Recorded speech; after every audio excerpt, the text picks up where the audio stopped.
Plastic వాడడం వలన కాలుష్యం ఏర్పడి ఆరోగ్య సమస్యలు తలెత్తుతున్నాయని, కాలుష్య నివారణ కోసం ప్రతి ఒక్కరూ కృషి చేయాలని మైలవరం ఎమ్మెల్యే వసంత వెంకట కృష్ణ ప్రసాద్ తెలిపారు.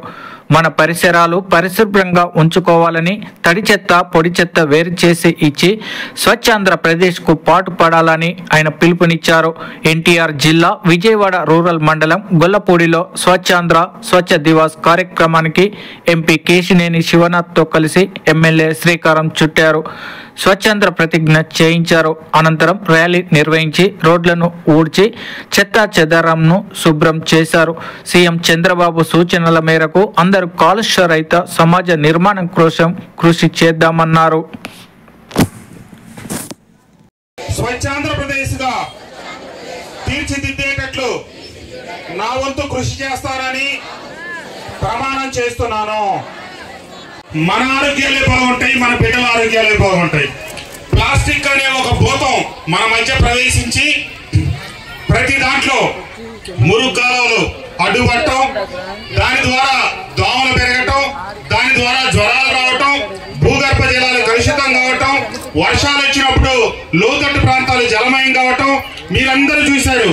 ఇటీవల వచ్చిన బుడమేరు వరదలు కేవలం ప్లాస్టిక్ వ్యర్థాలన్నీ వెళ్ళి ఎక్కడ కాలంలో అక్కడ పూడిక కింద ఏర్పడి నీరు సక్రమంగా ముందుకు సాక్క మనకు అంత పెద్ద వరదలకి ఉన్న వరదలకి ఇక తీవ్రత పెరగడానికి కారణమైంది. మనం ప్రపంచంలో అత్యంత జనాభా కలిగిన దేశం. 3 సంవత్సరాల క్రితం వరకు ప్రపంచంలో 2వ అతిపెద్ద జనాభా కలిగిన దేశం. కానీ మనం చైనాని అధిగమించి అత్యంత వేగంగా ముందుకు సాగుతా 145 కోట్ల జనాభాతో ఈరోజు ప్రపంచంలో అతిపెద్ద జనాభా కలిగిన దేశంగా ఉన్నాం. కాబట్టి మనమందరం క్రమశిక్షణ పాటించకపోతే అది మనకి ఈనాడు అలాగే మన బిడ్డల భవిష్యత్తుకి తీవ్రమైన నష్టం అనే వాస్తవాన్ని గమనించాలా. మీ అందరికీ తెలుసు, మన చిన్నతనంలో శుభ్రంగా ఇస్తరాకేసి అన్నం పెట్టేవాళ్ళు. ఈ రోజు ఆ ఇస్తరాకులు ప్లాస్టికే. మన చిన్నప్పుడు గాజు గ్లాసులో లేకపోతే స్టీల్ గ్లాసులో పెట్టి మంచినీళ్ళు పోసేవాళ్ళు. ఈ రోజు ప్లాస్టిక్ సీసాలు ప్లాస్టిక్ బాటిల్స్ పెడతా ఉన్నారు. అలాగే మన చిన్నప్పుడు రాజకీయ నాయకులకు సంబంధించిన స్లోగన్స్ గోడల మీద ఉండే, తెలుగుదేశం, కాంగ్రెస్, భారతీయ జనతా పార్టీయో. కానీ ఈ రోజు అడుగడుగున ఫ్లెక్సీలు వచ్చినాయి. ఇవన్నీ కాలుష్యమే.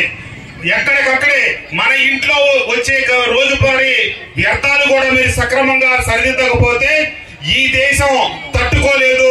ప్రపంచంలో ఇంత జనసాంద్రత కలిగిన దేశం మన ఒక్క దేశమే. అమెరికా మనకంటే 5 రెట్లు పెద్దది, కానీ అమెరికా జనాభా 33 కోట్లు. అమెరికాలో 5వ వంతున్న మనం వాళ్ళకంటే 4 రెట్లు ఎక్కువ జనాభా కలిగి 145 కోట్ల జనాభా ఉన్నాం.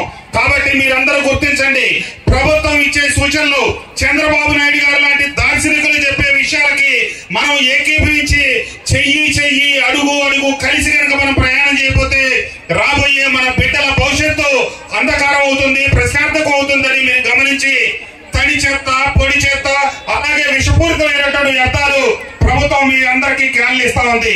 ఎక్కడ పడితే అక్కడ ఏది పడితే అది పారేయకుండా నిర్దిష్టంగా కొంచెం దయచేసి మీరందరూ కనుక సక్రమంగా వినియోగించుకోకపోతే తాగునీటికి అలాగే మీ పరిసరాల అపరిశుభ్రత ఇవన్నీ ఇబ్బందికరమైన వాతావరణం, తద్వారా మీ బిడ్డలకు అనారోగ్య సమస్యలు. బిడ్డలకు అనారోగ్యం కలిగితే ఆ తల్లి పనికి వెళ్లకుండా ఇంటి దగ్గరే ఉండాల్సి వస్తుంది. తద్వారా కుటుంబం మీద ఆర్థిక భారం పడుతుంది.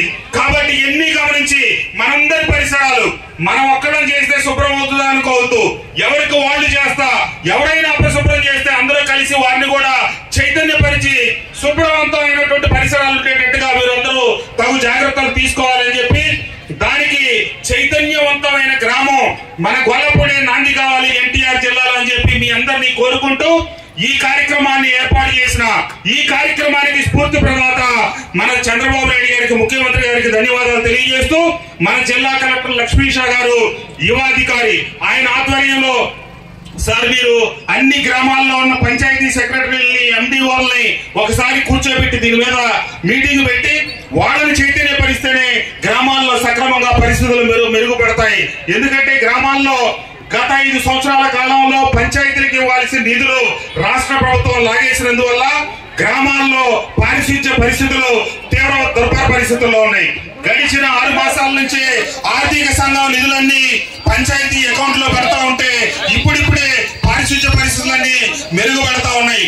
కాబట్టి త్వరలో ఆ కార్యక్రమాన్ని శీఘ్రగతిన ముందుకు తీసుకెళ్లాలంటే మనం పంచాయతీ సెక్రటరీని ఈ ఎండిఓల్ని సమన్వయపరిచి ముందుకు తీసుకెళ్లాల్సిందిగా కలెక్టర్ గారిని కోరుకుంటూ ఈ